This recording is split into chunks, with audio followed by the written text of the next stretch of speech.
এই এক ঘন্টা আপনাদের সঙ্গে আছে আমি খালেদ মহিউদ্দিন। সবশেষে খবর আলোচনা বিশ্লেষণ নিয়ে থাকছি আমি কাজিমা।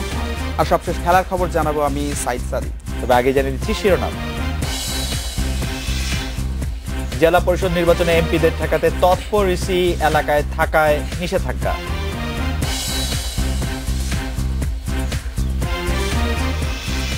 জয়পুরহাটে নিজ বাড়িতে স্কুল ছাত্রীকে ধর্ষণ চেষ্টা, জ্ঞান ফেরেনি 3 দিনে, গ্রেপ্তার হয়নি কেউ। মালদ্বীপকে ৩-০ সেটে উড়িয়ে ফাইনালে বাংলাদেশ, কাল প্রতিপক্ষ কিরগিজস্তান।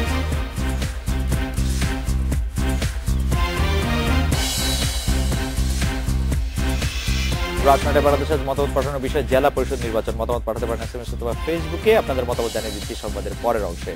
জেলা পরিষদ নির্বাচনে মন্ত্রী এমপিদের প্রভাব ঠেকাতে ভোটের আগের 2 দিন তাদের নিজ এলাকায় থাকার উপর নিষেধাজ্ঞা দিয়েছে নির্বাচন কমিশন। পাশাপাশি শেষ মুহূর্তে ভোটারের উপর কেউ যেন চাপ দিতে না পারে সেজন্য কেন্দ্রে থাকছেন একজন করে নির্বাহী ম্যাজিস্ট্রেট। 3 পার্বত্য জেলা ছাড়া বাকি 61টিতে জেলা পরিষদ নির্বাচন বুধবার। এরই মধ্যে বিনা প্রতিদ্বন্দ্বিতায় নির্বাচিত হয়েছেন 22 জন। জেলার অন্তর্ভুক্ত সিটি কর্পোরেশনের মেয়র, পৌরসভার চেয়ারম্যান, মেম্বার সহ 63,000-এর বেশি স্থানীয় জনপ্রতিনিধি ভোট দেবেন এই নির্বাচনে। মোট ওয়ার্ড 915টি। প্রতি জেলার চেয়ারম্যান ছাড়াও নির্বাচিত হবেন কাউন্সিলররা। আওয়ামী লীগ ছাড়া আর কোনো বড় দলই এই নির্বাচনে প্রকাশ্যে প্রার্থী সমর্থন দেয়নি।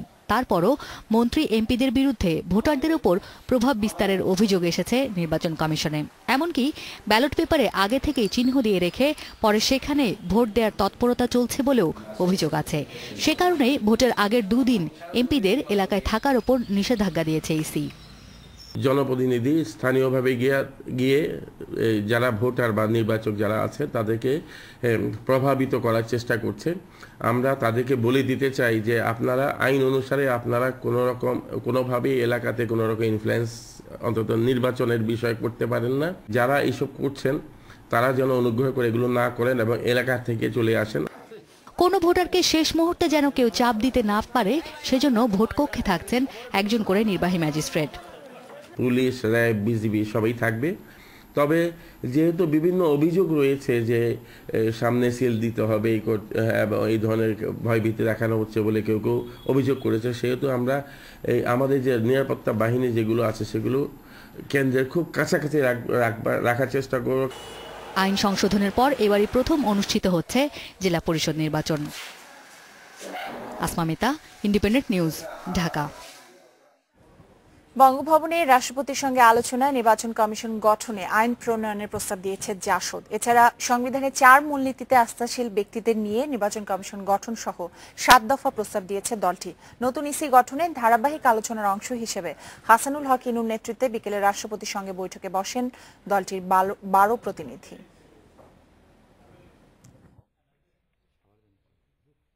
সোমবার বেলা 3:30টায় হাসানুল হক ইনুর নেতৃত্বে বঙ্গভবনে যায় জাসদের 12 সদস্যের প্রতিনিধি দল। নতুন নির্বাচন কমিশন গঠন নিয়ে প্রায় 1 ঘণ্টা রাষ্ট্রপতির সঙ্গে চলে তাদের বৈঠক। আলোচনায় সংবিধানের 118 অনুচ্ছেদ অনুযায়ী নির্বাচন কমিশন গঠনে সুনির্দিষ্ট আইন প্রণয়নের কথা বলে জাসদ।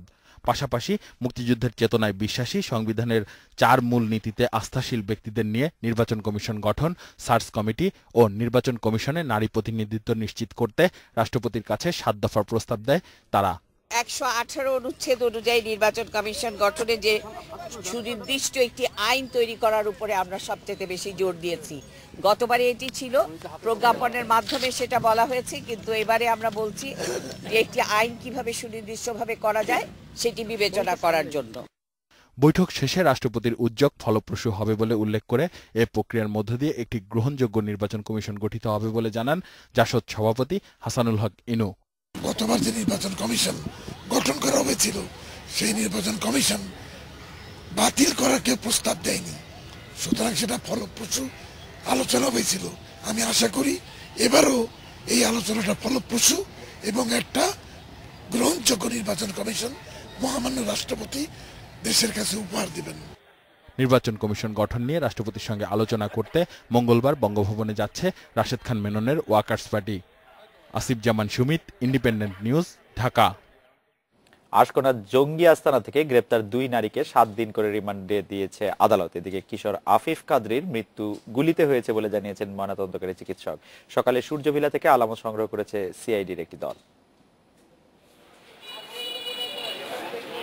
অপারেশন রিপোর্ট 24 এর তৃতীয় দিন সকালে সূর্য ভিলায় যায় সিআইডির ক্রাইম সিনের 17 সদস্যের দল। ঘটনাস্থল থেকে আগ্নেয়াস্ত্র, গুলি, জিহাদি বই ও 2টি ল্যাপটপ সহ প্রয়োজনীয় আলামত সংগ্রহ করেন তারা। যতটুকু এভিডেন্স ছিল, যতটুকু আমরা কালেকশন করেছি আমাদের সাধ্যমত। গুলি পেয়েছি, গুলির খোসা, ল্যাপটপ পোড়া, অনেক টাকা পোড়া ছিল। এদিকে জঙ্গি আস্তানায় আত্মসমর্পণকারী 2 নারী জঙ্গি জেবুন নাহার ও তৃষ্ণাকে 7 দিন করে রিমান্ড দিয়েছে আদালত। অভিযানে নিহত কিশোর আফিফ কাদরির মৃত্যু গুলিতে হয়েছে বলে জানিয়েছেন ময়নাতদন্তকারী চিকিৎসক। তার বডিতে একাধিক গুলির আঘাত পাই এবং একটি গুলি তার বডি থেকে আমরা উদ্ধার করি এবং আমাদের আপাত দৃষ্টিতে মনে হচ্ছে সে গুলির আঘাতে মারা গেছে। আমরা তার চুল রেখেছি, তার দাঁত এবং থাই মাসেল রাখছি, এটা ডিএনএ প্রোফাইলিংয়ের জন্য। আর কেমিক্যাল অ্যানালাইসিসের জন্য আমরা ব্লাড, ভিসেরা এবং ইউরিন এগুলি সংগ্রহ করেছি ফর কেমিক্যাল অ্যানালাইসিস। এ ঘটনায় রোববার রাতে 8 জনকে আসামি করে দক্ষিণখান থানায় মামলা করেছে পুলিশের counter terrorism unit. Aminul Islam, independent News, Dhaka.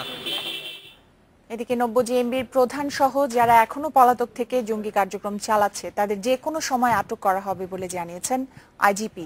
দুর্ধর্ষ জঙ্গিরা যাতে কোনোভাবেই নারীদের ব্যবহার করতে না পারে সেজন্য আইনশৃঙ্খলা বাহিনীকে বিশেষ নজর রাখার তাগিদ দিয়েছেন বিশেষজ্ঞরা। সেনাবাহিনী থেকে চাকুরিচ্যুত মেজর জিয়াকে বলা হচ্ছে সাম্প্রতিক সব হামলার মূল পরিকল্পনাকারী। হলি আর্টিজান শোলাকিয়ায় হামলার পর সামনে চলে আসে জিয়ার নাম। অবশ্য তার আগ থেকেই গোয়েন্দারা খুঁজছেন জঙ্গি নেতা জিয়াকে। জিয়া কখনো বা দেশের বাইরে, কখনো বা দেশের ভেতর থেকে 90 জেএমবির অপারেশন প্ল্যান করছে বলে গোয়েন্দাদের কাছে তথ্য আছে। তবে তথ্য প্রযুক্তির সর্বোচ্চ ব্যবহার করায় তাকে ধরতে বেগ পেতে হচ্ছে। পুলিশের চরম মাথা ব্যথার কারণ মেজর জিয়া। শুধু জিয়া নয়, 90 জেএমবির অন্য মাস্টার মাইন্ডেরও ধরতে পুলিশ সর্বোচ্চ অগ্রাধিকার দিচ্ছে। টপ ওয়ান্টেডে আমি দুজনকে ধরিয়ে দেওয়ার জন্য পুরস্কার ঘোষণা করেছিলাম 20 লক্ষ টাকা করে। একজন তো আমাদের সাথে কনফ্রন্টেশনে মারা গেছে, আরেকজনের পিছনে আমরা সকলে মিলে চেষ্টা করতেছি তাকে খুঁজে বের করার জন্য। যদি বাংলাদেশে থেকে থাকে সে আমাদের জালে ধরা পড়বে। দীর্ঘদিন ধরে জঙ্গিদের উত্থান নিয়ে গবেষণা করছেন এমন বিশেষজ্ঞরা বলছেন নারীদের জঙ্গি কাজে জড়িয়ে পড়া চরম উদ্বেগের বিষয়। পুলিশের সন্ত্রাস বিরোধী ইউনিটের চোখ ফাঁকি দিতেই জঙ্গিরা নারীদের কাজে লাগাতে বেশ তৎপর। নারীরা যদি আত্মঘাতী হিসাবে আগামীতে এই জঙ্গি সংগঠনগুলো যদি তাদেরকে আত্মঘাতী হিসাবে ব্যবহার করা শুরু করে, কিভাবে তারা ব্যবহার করবে সেটার উপরে আগামীর দিনগুলোর অনেক ক্ষেত্রে আগামী দিনগুলো কেমন যাবে সেটি নির্ভর করছে। তাদের চোখের সামনেই যদি নিজেকে বিস্ফোরণের মাধ্যমে উড়িয়ে দিয়ে থাকে তাহলে এটি আরো মারাত্মক আশঙ্কার বা সন্দেহের জন্ম দিচ্ছে। Abdullah Rafi, Independent News, Dhaka. জয়পুরহাটের কালায়ে নিজ বাড়িতে দুর্বৃত্তের ধারালো অস্ত্রে জখম স্কুল ছাত্রীর জ্ঞান ফিরেনি 3 দিন পরও। অস্ত্রোপচারের পর তার অবস্থা আশঙ্কাজনক বলে জানিয়েছেন চিকিৎসকেরা। এই ঘটনায় শনিবার মামলা হলেও এখনো কাউকে আটক করতে পারেনি পুলিশ। ঢাকা মেডিকেল কলেজ হাসপাতালের শিশু ওয়ার্ডে মৃত্যুর সঙ্গে পাঞ্জা লড়ছেন জয়পুরহাটের এক স্কুল ছাত্রী। শুক্রবার রাতে তাকে নিজ বাসায় ধর্ষণের চেষ্টা করে দুর্বৃত্তরা, পরে কুপিয়ে জখম করা হয়। স্থানীয় হাসপাতাল থেকে শনিবার তাকে আনা হয় ঢাকার নিউরোসায়েন্স হাসপাতালে। অবস্থার অবনতি হলে রোববার নেওয়া হয় ঢাকা মেডিকেল কলেজ হাসপাতালে। মাথায় 8টা জায়গা চুটাইছে ধারালো অস্ত্র দিয়ে, মনে হয় ছুটানোর পর তারপরে এখানে চোট মেরেছে, এখানে হয়ে গেছে, ঝলসে গেছে। যারা আমাদের ভাস্তির এলা অপকর্ম করেছে তাদের ন্যায্য বিচার চাই এবং তাদের যেন সাজা হয়। সোমবার দুপুরে হয়েছে তার অস্ত্রোপচার। মস্তিষ্কে রক্তক্ষরণের কারণে তার অবস্থা আশঙ্কাজনক বলে জানিয়েছেন চিকিৎসকেরা। যেটা জ্ঞানের মাত্রা আমরা যেটাকে জিসিএস বলি, ওটা কিন্তু 10-এর নিচে। সেই দিক থেকে সার্জারি ভালোভাবে হয়েছে, তারপরও সবকিছু বলা যাচ্ছে না। শনিবারই অজ্ঞাতদের আসামি করে থানায় মামলা করেন 15 বছরের এই কিশোরীর চাচা আব্দুল বাকিল। তবে এখনো কাউকে গ্রেফতার করতে পারেনি পুলিশ। অতি অল্প সময়ের মধ্যে আসামি অথবা আসামিদের শনাক্ত করতে সক্ষম হব এবং তাদেরকে অ্যাপ্রিহেন্ড করতে পারব। সোমবার ঢাকা মেডিকেল আসেন মানবাধিকার কমিশনের চেয়ারম্যান। এ ধরনের সহিংসতা বন্ধে সামাজিক চাপ সৃষ্টির পরামর্শ দেন তিনি। পুলিশ প্রশাসনকে সঠিকভাবে কাজ করতে হবে, নিরপেক্ষভাবে কাজ করতে হবে এবং সমস্ত লোভ লালসার ঊর্ধ্বে যে কাজ করতে হবে। আরও ৭২ ঘন্টা পর এই কিশোরীর সবশেষ শারীরিক অবস্থা জানাবেন চিকিৎসকেরা। Hasan Misba, independent News, Dhaka.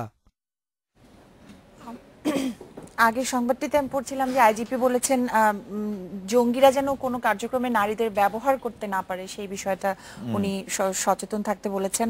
আর পরেরটা হলো জয়পুরহাটের মেয়েটার যার এখনো জ্ঞান ফেরেনি এবং এটা একটা গ্যাং রেপের বিষয় সম্ভবত ছিল, সবাই মিলে এবং তারা সেখানে কি উদ্দেশ্যে ঢুকেছিল, সম্ভবত ডাকাতি করতে ঢুকেছিল, তারা মূল্যবান কোনো কিছু চুরি করতে ঢুকেছিল, যাই করতে ঢুকেছিল। তারা যেটি করেছে যে ধারালো অস্ত্রের মুখে তাকে শুধু অনেকে মিলে তার উপরে নির্যাতনই করেনি, চলে যাওয়ার সময় তাকে ধারালো অস্ত্র দিয়ে আঘাত করেছে, মেরে ফেলার চেষ্টা করেছে এবং তারপর চলে গেছে।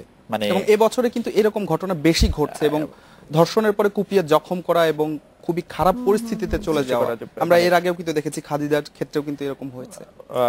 খাদিজা বা এরকম দুই একটা ঘটনা যেগুলো সামনে এসেছে, এর বাইরেও অসংখ্য ঘটনা থাকে যেগুলো হয়তো আসলে আমরা কাভারই করতে পারছি না, যে বা এর মধ্যে আড়ালে থাকছে। এবং আপনি আইজিপির কথা বলছিলেন যে নারীদের যাতে ব্যবহার না করা হয়, শিশুদের যাতে ব্যবহার না করা হয়, সেই কথা তিনি বলছেন। কিন্তু আমাদের সমাজের মধ্যেই যে আমাদের প্রতিদিন আপনি নিশ্চয়ই আমি একসঙ্গে খবর পড়ছি, প্রতিদিনই কিছু না কিছু আমাদের এরকম খবর পড়তে হচ্ছে এবং অনেক খবর চোখের আড়ালে থেকে যাচ্ছে। আমরা এগুলি নিয়ে আলোচনা করব, পরের খবরটিতে আবার চলে যাব। একটি খবরের একটি নাম্বার হয়েই তারা থাকবে, মানে এটি আর কতদিন এরকম চলবে এটি আসলে মানে ভাবাটাই মুশকিল। আপনি খবরটার যদি আপনি দুঃখজনক, প্রতিটি শব্দ এর মধ্যে দুঃখজনক। আপনি দেখেন নিজ বাড়িতে দুর্বৃত্তের ধারালো অস্ত্র, জখম, স্কুল ছাত্রী, জ্ঞান না ফেরা, এখন পর্যন্ত কাউকে আটক করতে না পারা। আপনি দেখবেন এই পুরো স্টোরিটার মধ্যে একটিও শব্দ নাই যা চিৎকার করে বলছে না যে আমাদের সমাজের অবস্থা আসলে কত খারাপ। এবং এখন পর্যন্ত পুলিশ কাউকে গ্রেফতার করতে পারেনি, যেখানে এতগুলো মানুষের বিরুদ্ধে অভিযোগ, মানে একজন হলে সেটা তাও হাত ফসকে বের যায়। অজ্ঞাতনামা কয়েকজনের বিরুদ্ধে মামলা করা হয়েছে, সেই অজ্ঞাতনামা মামলাতে আসলে কি ফল হবে সেটাই দেখা। যাই হোক, আমরা একটি বিরতি নিচ্ছি।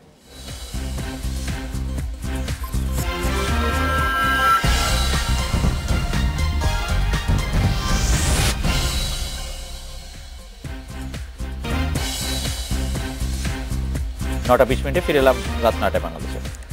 আশুলিয়া 59 পোশাক কারখানা 5 দিন পর খুলে দেওয়া হয়েছে। সকাল 8টা থেকে কাজে যোগ দিয়েছেন শ্রমিকেরা। এদিকে শিল্পাঞ্চল অস্থিতিশীল করার ষড়যন্ত্র ঠেকাতে সন্দেহভাজনদের উপর নজরদারি কথা জানিয়েছে পুলিশ। তবে শ্রমিকদের অভিযোগ, বেশ কটি কারখানায় চাকরিচ্যুতি, মামলা দায়ের ও গ্রেপ্তারের ঘটনা ঘটেছে। সাভারের আশুলিয়া শিল্পাঞ্চলে বন্ধ কারখানাগুলো খুলে দেওয়ার ঘোষণায় সকালেই দলে দলে কাজে ফিরেছে শ্রমিকরা। খুলে দেওয়া কারখানাগুলোর সামনে পুলিশ মোতায়েন রয়েছে।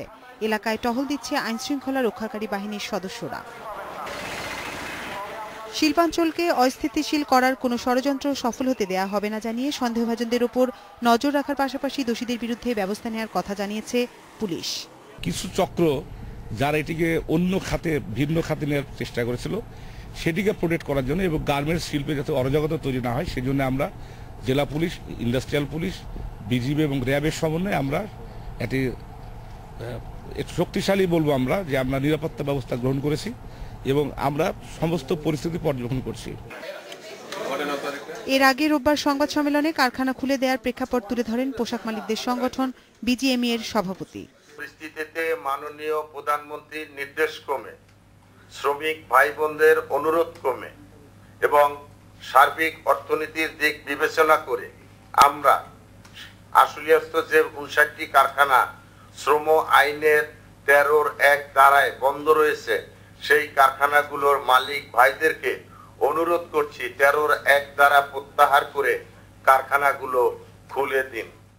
তবে বন্ধ কারখানার অনেকগুলোতে শ্রমিকদের চাকরিচ্যুত, মামলা দায়ের ও গ্রেপ্তারের ঘটনা ঘটেছে বলে অভিযোগ করেছে শ্রমিকেরা। আজকে ফ্যাক্টরি খোলা তো খুবই ভালো লাগতেছে, তো খারাপ লাগতেছে একটা দিকই যে আমাদের যে বেতনের জন্য আন্দোলন করছে বেতনটায় কোনো ঘোষণা দিল না। মজুরি বাড়ানো সহ বেশ কয়েকটি দাবিতে টানা 9 দিন শ্রমিক আন্দোলনের প্রেক্ষাপটে গত মঙ্গলবার বিকেলে আশুলিয়ার 59 কারখানা অনির্দিষ্টকালের জন্য বন্ধ ঘোষণা করেছিল বিজিএমইএ। Independent news desk. এশিয়ার 6 দেশে শুল্কমুক্ত পণ্য প্রবেশে সংশোধিত বাণিজ্য চুক্তির খসড়ায় অনুমোদন দিয়েছে মন্ত্রিসভা। সকালে সচিবালয় মন্ত্রিসভার বৈঠকে এই অনুমোদন দেওয়া হয়। Second amendment to the Asia Pacific trade agreement শিরোনামের এই খসড়া চুক্তি অনুযায়ী বাংলাদেশ, ভারত, শ্রীলঙ্কা, চীন, লাওস, মঙ্গোলিয়া ও দক্ষিণ কোরিয়া এই 7 দেশ পরস্পরকে পণ্যের শুল্কমুক্ত প্রবেশাধিকারের সুবিধা দেবে। এতে বাংলাদেশ 602টি পণ্যে শুল্ক ছাড় পাবে। 13 জানুয়ারি থাইল্যান্ডের 7 দেশের মন্ত্রী পর্যায়ের বৈঠকে সংশোধিত চুক্তিটি সই হবে। জেনারেল লিস্ট হলো সকল সদস্যের জন্য পণ্যের সংখ্যা 598টি। এখানে কোনো ক্ষেত্রে 10 থেকে 70% পর্যন্ত শুল্ক ছাড়ের সুযোগ দেওয়া হবে।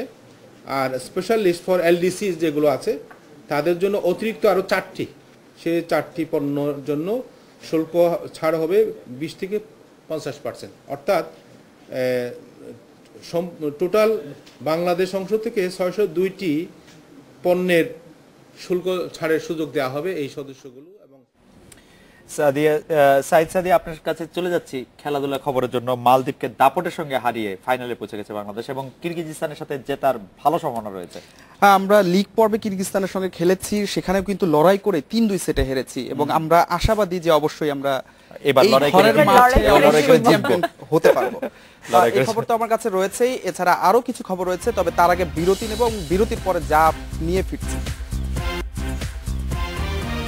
9:31 ফিরে এলাম রাত 9টায় বাংলাদেশে। Bangabandhu Asian men's central zone আন্তর্জাতিক ভলিবল চ্যাম্পিয়নশিপের ফাইনালে উঠেছে বাংলাদেশ। মালদ্বীপকে 3-0 সেটে উড়িয়ে দিয়েছে লাল সবুজরা। শিরোপা লড়াইয়ে কাল বিকেলে স্বাগতিকদের প্রতিপক্ষ কিরগিজস্তান। নিউজিল্যান্ড সিরিজের প্রথম ওডিআই 77 রানে হেরেছে বাংলাদেশ। টাইগারদের নিয়ন্ত্রণহীন বোলিংয়ে 341 রানের পাহাড় গড়ে ব্ল্যাক ক্যাপস। ক্যারিয়ার সেরা 137 রান করেন টম লেইথাম। জবাবে বেশি দূর এগোতে পারেনি বাংলাদেশ, থামতে হয় 264 রানে। প্রাপ্তি সাকিব ও মুসাদ্দেকের 50। সিরিজের প্রথম ওডিআই হারের জন্য বোলারদের দুষলেন বাংলাদেশ অধিনায়ক মাশরাফি বিন মুর্তজা। টপ অর্ডারের ব্যর্থতাকেও কাঠগড়ায় দাঁড় করাচ্ছেন ম্যাশ। এদিকে নিউজিল্যান্ড অধিনায়ক কেন উইলিয়ামসন বলছেন লেইথাম ও মানরোর জুটি জয়ের প্রধান কারণ। এক ম্যাচ হাতে রেখে বিপিএল এর শিরোপা জিতল ঢাকা আবাহনী। শিরোপা নিশ্চিতের ম্যাচে উত্তর বাড়িধারাকে 4-0 গোলে বিধ্বস্ত করেছে জর্জ কোটানের দল। এ জয়ে 3 মৌসুম পর শিরোপা পুনরুদ্ধার করলো আকাশী নীলরা। সব মিলিয়ে বিপিএল এর 5ম শিরোপা। এই ছিল আমার কাছে। আরো কিছু খবর জানাবেন মহুয়া এবং খালেদ। সাদিয়া, আপনাকে ধন্যবাদ। তবে আরো খবর জানানোর আগে একটি বিরতি নিচ্ছি।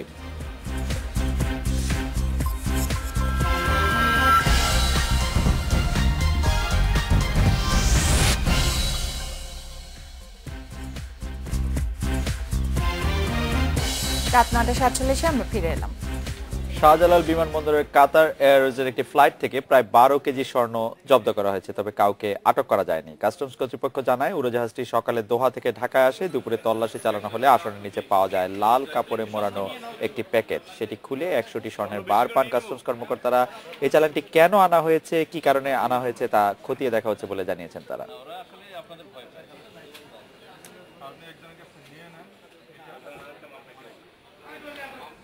জেলা পরিষদ নির্বাচন নিয়ে আপনাদের মতামত জানতে চেয়েছিলাম। নজরুল বলেছেন, এসব লোক দেখানো নির্বাচনে জনগণ কতটা উপকৃত হচ্ছে তা নিয়ে সরকারের ভাবা উচিত। মিশু বলছেন, জেলা পরিষদেও যদি নারায়ণগঞ্জের মতো নির্বাচন হয় তবে সরকার সুষ্ঠু ভোটে কতটা আগ্রহী বোঝা যাবে। শাহিন বলছেন, বাংলাদেশে এই নির্বাচন মানে শুধুই সরকার পক্ষের জয়। আতিকুর বলছেন, আচরণবিধি লঙ্ঘনের অভিযোগ জানানোর পরেও নির্বাচন কমিশন কেন ব্যবস্থা নিচ্ছে না। শামীম বলছেন, দেশে নির্বাচনের নামে যে প্রহসন চলছে তা জনগণ ঠিকই বুঝতে পারে। এমদাদ বলছেন, দেশে নির্বাচনী ব্যবস্থার অনেক উন্নতি হয়েছে। আশরাফ বলছেন, নির্বাচন এখন আগের থেকেও সুষ্ঠু এবং সুন্দর হচ্ছে, যার প্রমাণ নারায়ণগঞ্জ নির্বাচন। মওদুদ বলছেন, নির্বাচনের আচরণবিধি লঙ্ঘনকারীদের সরকার দলীয় বলে কি ছাড় দিচ্ছে না কমিশন। রফিক জানিয়েছেন, দেশ ও জনগণের কথা চিন্তা করে যদি নির্বাচন হয় তবেই নির্বাচন সুষ্ঠু হবে। ওমর জানিয়েছেন, আমাদের দেশে নির্বাচন মানে নিজেদের দল গঠন এবং জনগণকে বোকা বানানো। জনগণকে বোকা বানানো কিনা সেটি জানি না। জনগণ অনেক জনগণ আবার চালাক হয়ে ওঠে নির্বাচনের বোকা বানানো মনে হয় না খুব বেশি সহজ। জনগণকে বোকা বানানো, আমার মনে হয় বাংলাদেশের মানুষ রাজনীতি নিয়ে যথেষ্টই সচেতন থাকে। জনগণকে হয়তো জিম্মি করা সম্ভব, জনগণকে হয়তো ঠকানো সম্ভব, কিন্তু সামান্য সময়ের জন্য আপনি সারাক্ষণের জন্য জনগণকে বোকা বানিয়ে রাখা এটি মনে হয় না যে এত বড় করে সম্ভব। তবে নির্বাচন নিয়ে সব মানুষই যেটি বলতে চাইছেন যে এটি সুষ্ঠু নির্বাচন চান তারা। নারায়ণগঞ্জের মতো উদাহরণ দিয়ে তারা বলছেন যে নারায়ণগঞ্জের মতো একটি নির্বাচন হলে কেমন নির্বাচন হবে সেটিও তারা দেখতে চান। যাই হোক, আমাদের মানে দর্শকদের ধন্যবাদ নিশ্চয়ই দিতেই হয় যে তারা দর্শকদের অনেক ধন্যবাদ আপনাদের মতামতের জন্য। 53 বছর বয়সে মারা গেলেন পপস্টার জর্জ মাইকেল। ক্রিসমাসের দিন নিজ বাড়িতেই শেষ নিঃশ্বাস ত্যাগ করেন তিনি। 80 দশকে বন্ধু অ্যান্ড্রু রিজলিকে নিয়ে গড়া ব্যান্ড হোয়াম তাকে বিশ্বজুড়ে পরিচিতি এনে দেয়। পরে একক ক্যারিয়ারে সাফল্য পান তিনি, জয় করেন 3টি ব্রিট অ্যাওয়ার্ড ও 2টি গ্র্যামি। বাংলাদেশ আয়োজন।